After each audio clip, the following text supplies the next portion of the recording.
Welcome to the Baseface Network.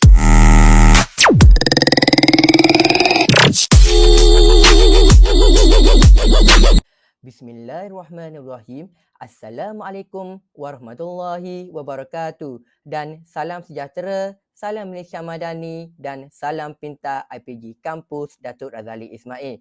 Pada hari ini, kumpulan kami akan membentangkan hasil tugasan iaitu pentafsiran berterusan bagi kursus Asas Pengucapan Awam dengan kodnya PASP 1042.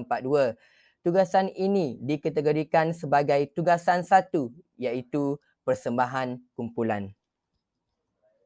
Tajuk tugasan bagi pentafsiran berterusan pada kali ini ialah jenis penyampaian dan kepentingan pengucapan awam. Sebelum kami meneruskan pembentangan kami pada hari ini, kami akan memperkenalkan diri kami terlebih dahulu kerana pepatah Melayu ada mengatakan bahawa tak kenal maka tak cinta.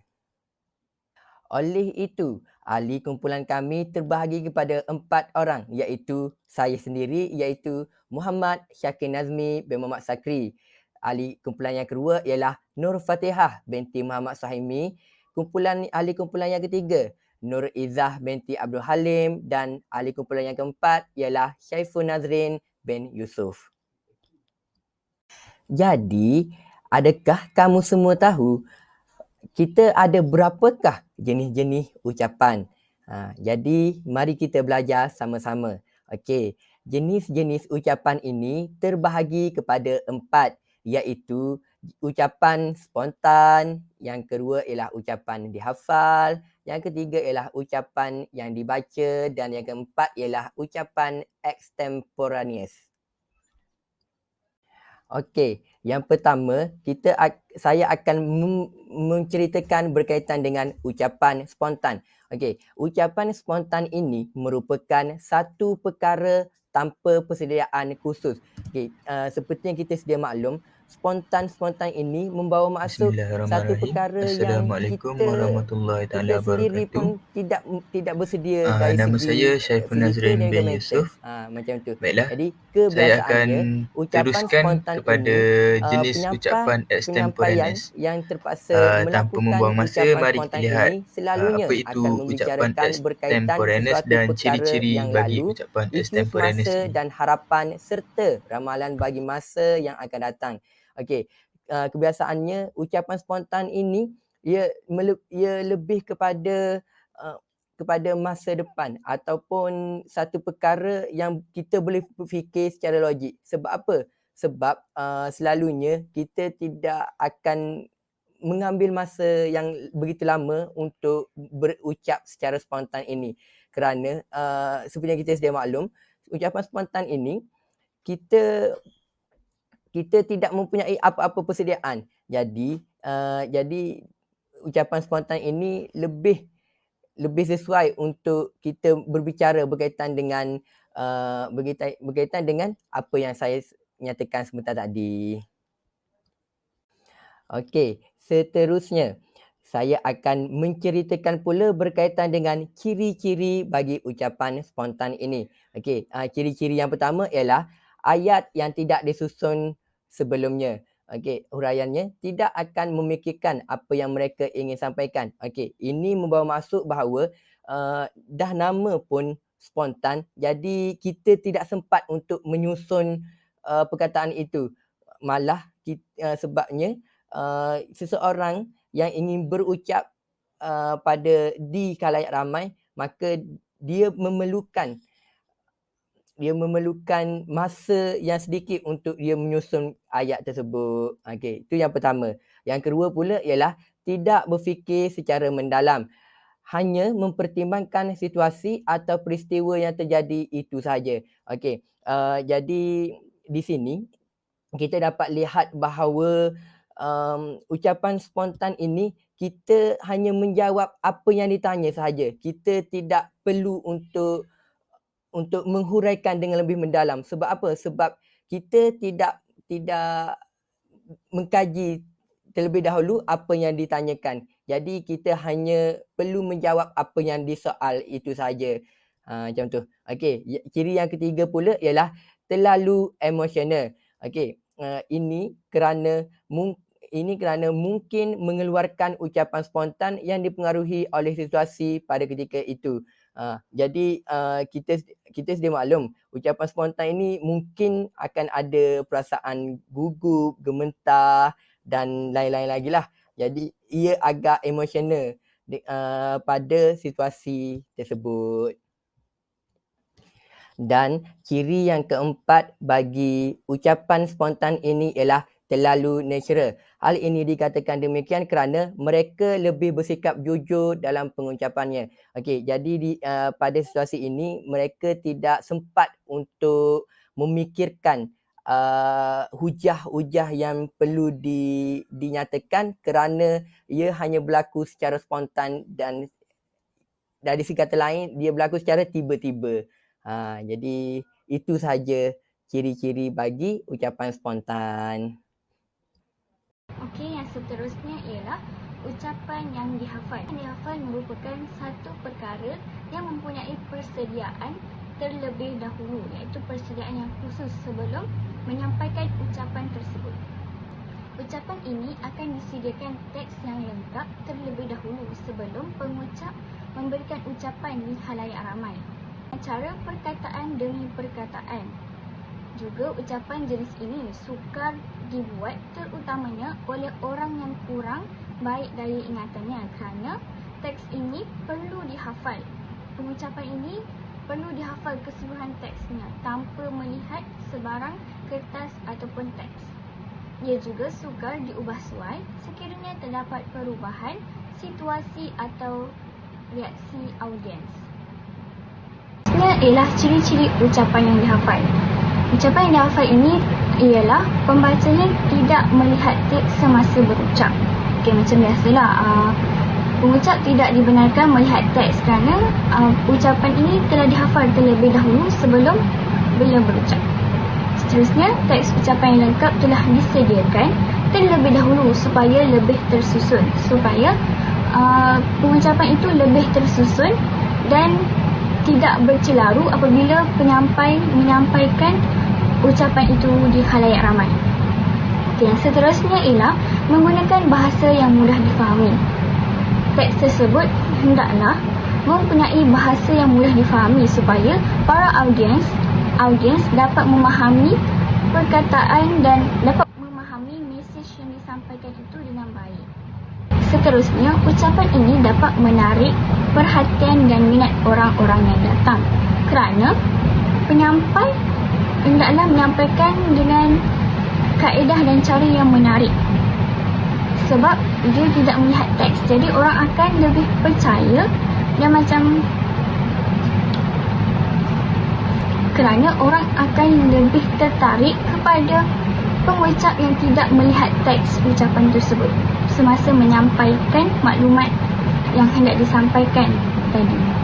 Yang seterusnya ialah ucapan ini berlaku di tempat awam seperti di kelas, dewan dan sebagainya. Contohnya, apabila guru menyampaikan ilmu ataupun maklumat kepada anak murid mereka, jadi perkara ini terjadi di dalam kelas. Selain itu, ucapan yang berlaku di dewan, contohnya seperti majlis perhimpunan serta yang terdapat program-program tertentu. Yang terakhir ialah isi dari teks harus mengandungi kebenaran. Hai, Assalamualaikum warahmatullahi wabarakatuh. Saya Nur Fatihah binti Muhammad Suhaimi akan meneruskan persembahan dengan jenis ucapan yang seterusnya, iaitu ucapan yang dibaca. Tanpa membuang masa, mari kita lihat apa itu ucapan yang dibaca. Ucapan yang dibaca merupakan pembacaan sebuah manuskrip atau teks. Definisi pengucapan yang dibaca adalah proses membacakan teks yang telah disiapkan sebelumnya kepada pendengar atau pembaca. Dalam jenis ini, pembaca atau pembicara membaca teks dengan menggunakan intonasi, kecepatan dan penekanan yang tepat untuk menyampaikan pesan secara jelas dan juga efektif. Biasanya, Ia digunakan apabila terdapat fakta dan data yang amat penting dan setiap yang tercatat perlu dibaca. Hal ini kerana teks yang dihasilkan sudah lengkap dengan huraian-huraian dan juga contoh yang mempunyai isi-isi penting dalam sesuatu tajuk. Baiklah, seterusnya, ucapan yang dibaca mempunyai ciri-cirinya yang tersendiri. Baiklah. Yang pertama, ucapan yang dibaca mengandungi struktur yang terorganisasi. Ucapan yang dibaca seringkali memiliki struktur yang terorganisasi dengan jelas. Pembicara atau pembaca dapat menyusun isi-isi utama dengan menyertakan penjelasan dan juga contoh serta mengatur susunan mesej secara sistematik. Yang seterusnya adalah ucapan yang dibaca menggunakan skrip atau teks. Dalam ucapan yang dibaca, pembicara menggunakan teks atau skrip yang telah dipersiapkan sebelumnya. Teks ini berisi isi yang ingin disampaikan secara spesifik dan terperinci. Ciri-ciri yang ketiga iaitu konsistensi terjaga. Pembicara mengatur kata-kata dan frasa dengan hati-hati. Konsistensi dalam penyampaian mesej dapat terjaga dengan lebih baik. Pembicara dapat mengikuti skrip atau teks yang sama setiap kali mereka membacakan ucapan tersebut sehingga mesej yang disampaikan tetap konsisten. Baiklah, yang terakhir. Ucapan jenis ini sering kali digunakan dalam majlis rasmi. Sebagai contohnya, pembentangan belanjawan tahunan atau kadar kes COVID-19. Jadi itu sahaja untuk ciri-ciri ucapan yang dibaca. Saya serahkan kepada ahli kumpulan yang seterusnya untuk membentangkan jenis ucapan yang lain. Assalamualaikum warahmatullahi taala wabarakatuh. Saya Syaiful Nazim bin Yusof akan meneruskan bagi jenis ucapan extemporaneous. Baiklah, tanpa membuang masa, mari kita lihat dengan lebih mendalam apa itu ucapan extemporaneous dan ciri-ciri bagi ucapan extemporaneous ini. Baiklah, ucapan extemporaneous. Ucapan extemporaneous merupakan ucapan yang memerlukan persediaan yang rapi. Sebelum memulakan ucapan extemporaneous, kebiasaannya pengucap akan membuat nota ringkas atau menulis idea-idea yang penting sahaja dan olahannya mengikut kesesuaian audiens. Baiklah, pengucap hanya menghafal idea-idea utama dan petikan yang memerlukan ketepatan. Contohnya seperti fakta atau teks yang menerangkan tentang sesuatu. Seterusnya, pengucap boleh mengubah suasana dengan mewujudkan perhubungan dengan audiens untuk meningkatkan keberkesanan penyampaian mesej. Jadi, pengucap tidak terikat pada sesuatu teks seperti ucapan yang berdasarkan teks kerana dalam ucapan extemporaneous, cara penyampaian adalah mengikut suasana atau keadaan audiens pada ketika itu. Jadi, ia terletak kepada kebijaksanaan pengucap untuk menyampaikan mesej tersebut supaya lebih menarik. Baiklah, sekarang kita akan melihat kepada ciri-ciri bagi ucapan extemporaneous. Ciri-ciri yang pertama adalah ucapan extemporaneous boleh berlaku dalam satu hala atau dua hala. Contohnya, untuk sesi dua hala, kita boleh adakan sesi soal jawab pada akhir pengucapan kita. Seterusnya, ucapan extemporaneous boleh diubah mengikut situasi dan keperluan. Contohnya kita melihat reaksi daripada audiens sama ada mereka mungkin telah pun bosan, jadi kita boleh mengubah cara penyampaian kita untuk menarik perhatian mereka.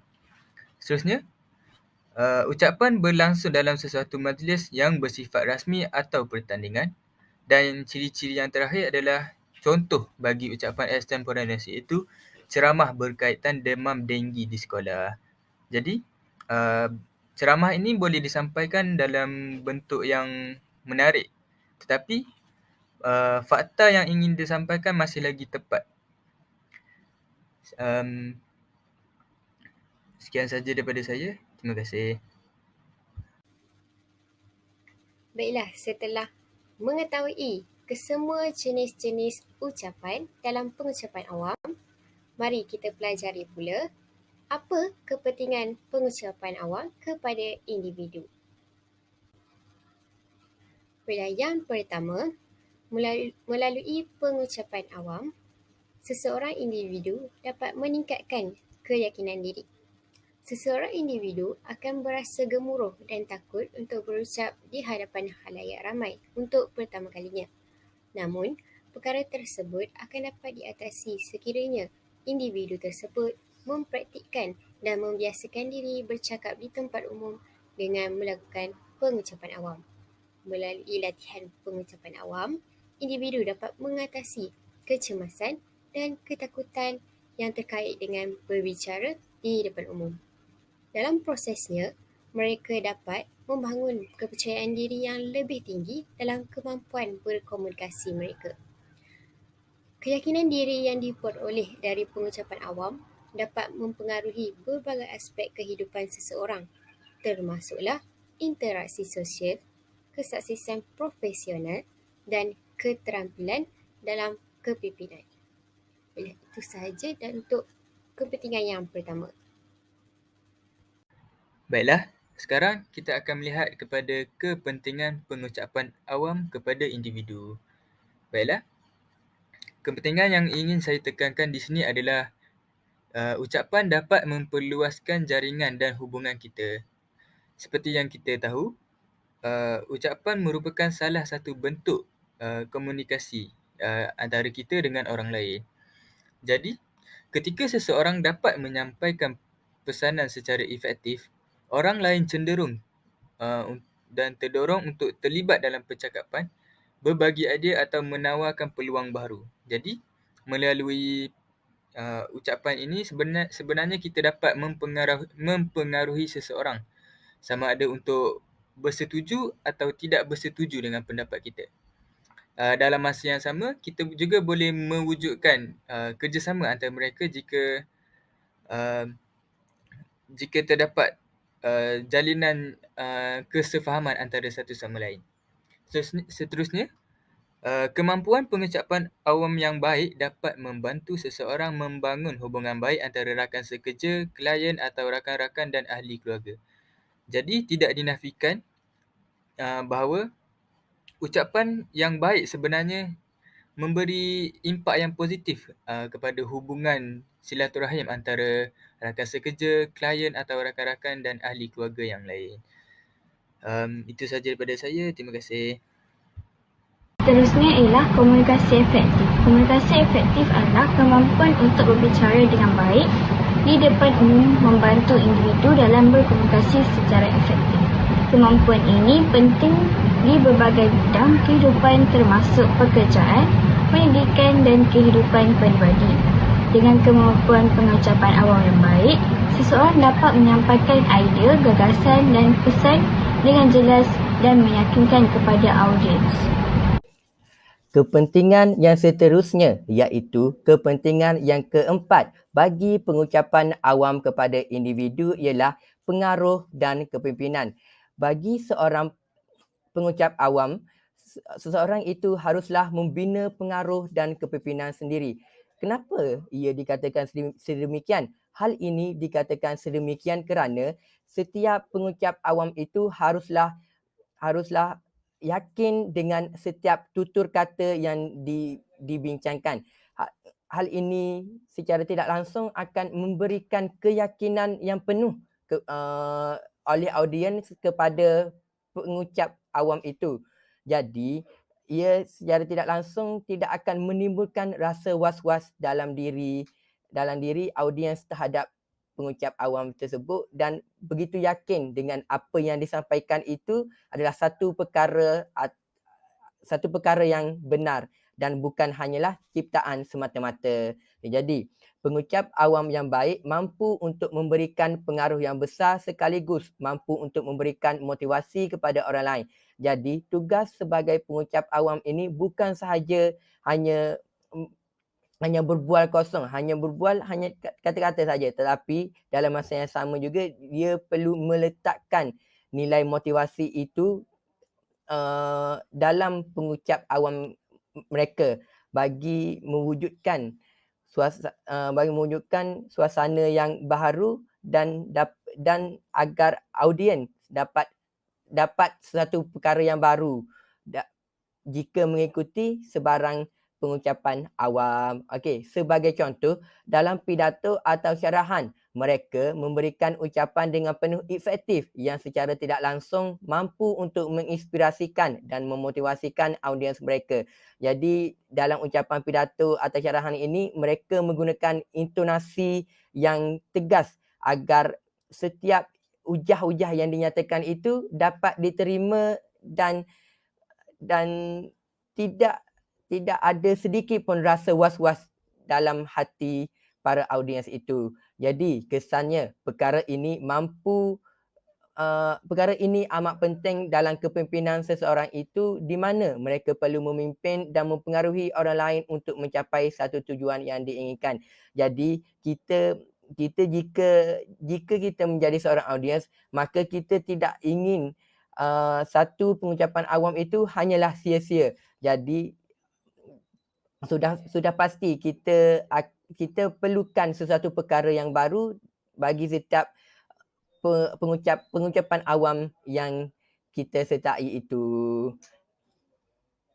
Keseluruhannya, pengucapan awam adalah keterampilan yang berharga untuk dimiliki oleh setiap individu kerana hal ini dapat membantu dalam komunikasi, membangun kepercayaan diri, memperluas jaringan dan hubungan seseorang individu serta mempengaruhi orang lain, dan pengucapan awam ini berperanan dalam advokasi dan perubahan sosial seseorang individu itu.